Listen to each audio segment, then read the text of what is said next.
नमस्कार. SB kitchen मराठीमध्ये आपलं खूप मनापासून स्वागत. गावाकडच्या जेवणाची आठवण तर सगळ्यांनाच होते, म्हणूनच खास तुमच्यासाठी घेऊन आले आहे मस्त झणझणीत आणि चमचमीत अशी ताजा सौदा वापरून काळ्या वाटणातली गावरान मटण थाळी. तर या थाळीमध्ये ना काळ्या वाटणातला झणझणीत असा मटण रस्सा बनवतोय आणि मस्त चमचमीत असं मटण सुक्का सुद्धा बनवतोय. तर बघताच तोंडाला पाणी सुटेल असा हा बेत आहे. ही रेसिपी शेवटपर्यंत पहा. रेसिपी तुम्हाला आवडली तर लाईक करा, शेअर करा आणि चॅनलला सबस्क्राईब केलं नसेल तर सबस्क्राईब जरूर करा. चला तर मग लगेचच रेसिपीला सुरुवात करूया.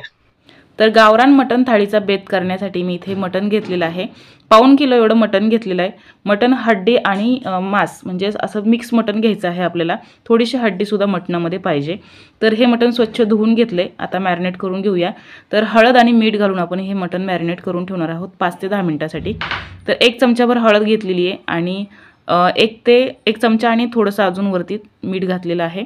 तर एवढं मीठ आणि एवढी हळद आपल्याला अळणी पाणी करण्यासाठी, अळणी शिजवण्यासाठी पुरेसं आहे.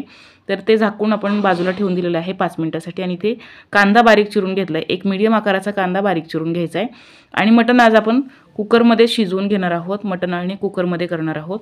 तर 1 पळी तेल घातले आणि या तेलामध्ये 2 लवंग आणि 2 काळी मिरी, 1 तमालपत्र घातले. आणि म्हणजेच यामध्ये आपण कांदा बारीक चिरलेला घालतोय. हा कांदा आपल्याला चांगला परतून घ्यायचा आहे. कांदा मऊ होस्तोपर्यंत परतून घ्यायचा आहे आणि मग यामध्ये मटण घालायचं आहे. तर मटण हळद आणि मिठामध्ये चांगलं मुरलं गेलं की या मटणाला खूप मस्त चव येते आणि हे मटणाचा वास ओशाळसुद्धा येत नाही. किंवा तुम्ही ओशाळ वास जर मटणाला येत असेल किंवा चिकनला तर तुम्ही लिंबूसुद्धा वापरू शकता. खूप छान म्हणजे चिकन आणि मटणला चव येते लिंबामुळे असं मॅरिनेट करताना घातल्यावर. तर हे चांगलं मटण असं परतून घ्यायचं आहे आणि यामध्ये गरम पाणी करून घालायचं आहे. तर गरम पाणी करून मी घातलेलं आहे. मटण अळणीला जेवढं तुम्हाला मटण अळणी पाणी ठेवायचं असेल बाजूला तेवढं तुम्ही पाणी वाढवू शकता, घालू शकता. किंवा कुकरचं झाकण लावून 2 शिट्ट्या करून घ्यायच्या आहेत आपल्याला.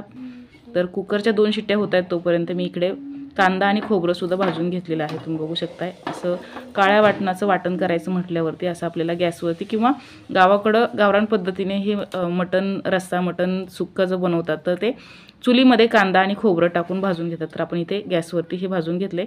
इथे काही खडे मसाले घेतलेले आहेत. तर 1 इलायची घेतलेली आहे, हिरवी इलायची, आणि 4 काळी मिरी, 4 लवंग आणि 3 त्रिफळा घेतल्यात. आणि 2-3 इथे मी दालचिनीचे तुकडे घेतलेले आहेत. 1 चक्रफूल घेतले. 2 इथे मी तमालपत्र घेतलेत आणि 1 चमचा तीळ, 1 चमचा धने घेतलेत, अर्धा चमचा खसखस घेतलेली आहे. हे एवढे खडे मसाले आपल्याला लागणार आहेत. हे खडे मसाले आपण भाजून घेणार आहोत. गावाकडं अशीच भाजी केली जाते. यामध्ये सुक्या तुमच्याकडे लाल मिरच्या असतील तर त्यासुद्धा तुम्ही घालू शकता. सुक्या लाल मिरच्यासुद्धा घातल्या जातात. तर हे वाटण करण्यासाठी आपण हा खडे मसाले चांगले भाजून घेऊया. लो फ्लेमवरती हे खडे मसाले चांगले भाजून घेतलेत. जास्त करपवायचे नाही आहेत, लगेच काढून घेतलेत आपण. आणि आता हे खडे मसाले भाजून झाले की आपल्याला हे खोबरं आणि कांदा साफ करून घ्यायचं आहे. कांद्याच्या वरचं काळं फोलकट काढून टाकले आणि हे खोबरंसुद्धा असं तोडून घ्यायचं आहे, म्हणजे मिक्सरमध्ये व्यवस्थित बारीक होईल. मिक्सरमध्ये मी आधी लसूण आणि मिरची वाटून घेतलेली ती तशीच घेतली आहे. आणि यामध्ये खडे मसाले आणि कांदा खोबरं हे वाटून घ्यायचे पाणी न घालता आधी.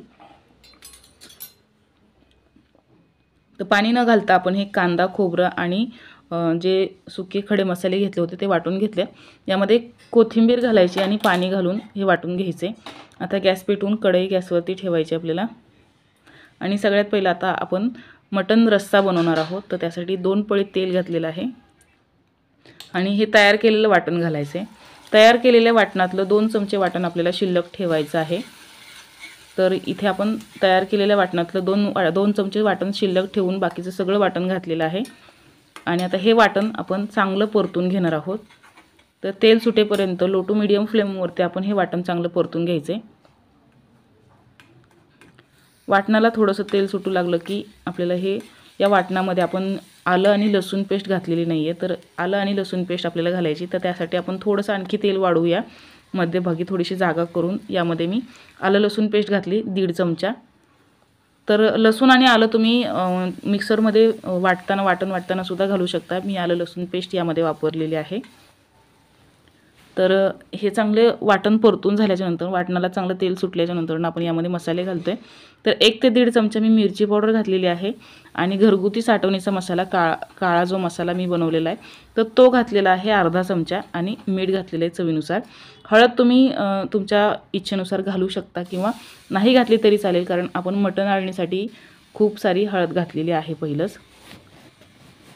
तर तुम्ही बघू शकता इथे मी मटण आळणी शिजवलेलं यामध्ये घातलेलं आहे आणि आता याच्यामध्ये पाणी घालायचं. तर पाणी गरम घालायचं आहे आपल्याला. तर मी ते मटणचा शिजवलेला जो स्टॉक आहे तोच घातलेला आहे. जर पाणी घातलं तर गरम करून घालायचं आहे पाणी. आता याला उकळी येऊ देऊया. चांगलं हे मटण रस्सा शिजवून घ्यायचं आहे आपल्याला, उकळून घ्यायचं आहे. तर आता इथे मी पॅन गरम करायला ठेवला आहे आणि तिकडे मटण उकळते, म्हणजे मटणाच्या रश्श्याला उकळी येते तोपर्यंत इकडे आपण मटण सुक्का बनवूया.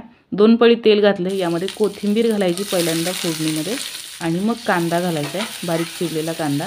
तर बारीक चिरलेला 1 कांदा घातलेला आहे मी आणि हा कांदा चांगला परतून घ्यायचा आहे आपल्याला. आलं लसूण पेस्ट घातली 1 ते 1.5 चमचा आणि हे सुद्धा छान परतून घेऊया. आलं लसूण पेस्ट, कांदा छान परतून घ्यायचा तेल सुटेपर्यंत. आणि यामध्ये आपण तयार केलेलं जे वाटण होतं ते घालायचं. तर त्याआधी थोडंसं मीठ घालूया या कांद्याच्या चवीनुसार आणि तयार केलेलं वाटण 2 चमचे आपण घातलेलं आहे. चांगलं आपल्याला हे वाटण परतून घ्यायचे. कांदा मऊ झाल्याच्या नंतरच वाटण घालायचे. वाटण आपण भाजून घेतलेलं आहे. तर वाटण चांगलं परतून घेऊया, व्यवस्थित असं परतून घ्यायचे. लो टू मिडियम फ्लेमवरती हे वाटण परतायचे. वाटण तव्याला म्हणजे पॅनला लागलं नाही पाहिजे खाली. तर घरगुती साठवणीचा मसाला अर्धा चमचा घातला आहे, अर्धा चमचा मिरची पावडर घातलेली आहे आणि पाव चमचा हळद घातलेली आहे. एवढेच मसाले आपण मटण सुक्कं बनवण्यासाठी घालणार आहोत. हवं तर तुम्ही मिरची पावडर वाढवू शकता थोडीशी. तर आता यामध्ये आपण थोडंसं मटणाचं स्टॉक घातलेलं आहे आणि चांगलं याला परतून शिजवून घेऊया चांगलं. तर ही ग्रेव्ही आपली चांगली शिजली गेली पाहिजे तेल सुटेपर्यंत. तुम्ही बघू शकता चांगली तेल सुटेपर्यंत आपण ही ग्रेव्ही शिजवून घेतली. कडेकडेने चांगलं तेल सुटले. आता यामध्ये हे मटण शिजवलेलं घालायचे. मटण सुक्कासाठी मी मटण बाजूला ठेवलं होतं. रश्श्यामध्ये मटण कमी असलं तरीसुद्धा चालतं, पण मटण सुक्कासाठी मटण जास्त बाजूला ठेवायचे. तर थोडीशी कोथिंबीर घातली आहे आणि छान याला मिक्स करून घ्यायचे आणि झाकण ठेवून असं 1-2 वाफ काढून घ्यायच्या आहेत. तर तुम्ही बघू शकताय याच्यातलं पाणी पण आटलेलं आहे आणि हे मटण सुक्का आपलं बनवून तयार झाले. तर आता मटण सुक्का आणि मटण रस्सासुद्धा बनवून तयार झाले. मस्त गावरान पद्धतीने आपण हे मटण सुक्का आणि मटण रस्सा बनवला आहे. तर सर्व करूया. खूपच मस्त झणझणीत आणि चमचमीत असा बेत आहे. खूप छान हे मटण सुक्का बनतं या पद्धतीने केलेलं आणि रस्सासुद्धा खूप छान बनतो. तर तुम्ही बघू शकताय खूपच मस्त हे मटण रस्सा आपण बनवलेला आहे. मटण रस्सा जो रस्सा आहे तो दिसायलाच एवढा भारी दिसतोय आणि ना सुवास तर काय सांगायलाच नको. खूप मस्त ही थाळी आहे. खूपच छान रेसिपी आहे. नक्की ही रेसिपी ट्राय करा. आणि तुम्हाला ही रेसिपी आवडली असेल तर लाईक करा, शेअर करा आणि चॅनलला सबस्क्राईब केलं नसेल तर सबस्क्राईब जरूर करा. चला तर मग भेटूया पुन्हा एकदा अशा छानशा रेसिपी सोबत. तोपर्यंत धन्यवाद.